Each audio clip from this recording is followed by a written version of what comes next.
Hello and welcome back to your own YouTube channel H Hindi 1 to 1 get से शुरू होने वाले फ्रेजेस इडियम्स और एक्सप्रेशन नंबर 11।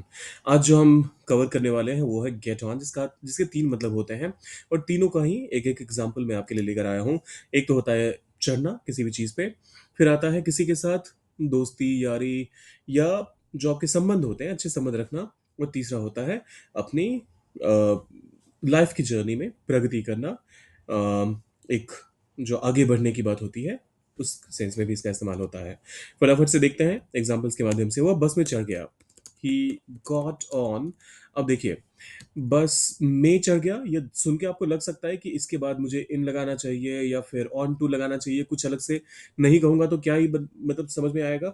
लेकिन ऐसा नहीं है। आपने गेट ऑन कह दिया मतलब हो गया कि वह चढ़ गया। अब कहाँ पे? बस में। The bus. बस कहानी खत्म है। He got on the bus. He got on the bus. वह क्या आपकी अपने सहकर्मियों से बनती है? सहकर्मियों के लिए आप को वर्कर्स या फिर कॉलिग दोनों का इस्तेमाल कर सकते हैं, दोनों ही सही है। बनती है सिंपल प्रेजेंट टेंस का एक सेंटेंस है, तो डू से शुरुआत कर देते हैं। Do you get on?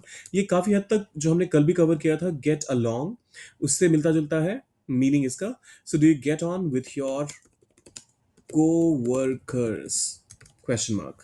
आप चाहें तो कोवर्कर्स के साथ अलावा यहाँ पर कॉलिग का भी इस्तेमाल कर सकते हैं, वो भी बिल्कुल सही कंसिडर किया जाएगा। वो अपने काम में बहुत आगे बढ़ रहा है। ही इज गेटिंग, अरे गीटिंग हो गया ये तो। He is getting on. अब देखिए अपने काम में, तो he is getting on in his career ये भी कह सकते हैं। और बहुत अच्छी तरीके से आगे बढ़ रहा है, प्रगति कर रहा है, तो आप getting on well in his career भी कह सकते हैं, आपकी मर्जी है। वो क्या सेंस आप कन्वे करना चाहते हैं उस पर डिपेंड करेगा। तो ये तो थे तीनों मेरे एग्जांपल्स। अब इनमें से कोई भी एक सेंस लीजिए और उसका एक ट्रांसलेशन कीजिए इंग्लिश में, डालिए कमेंट बॉक्स में।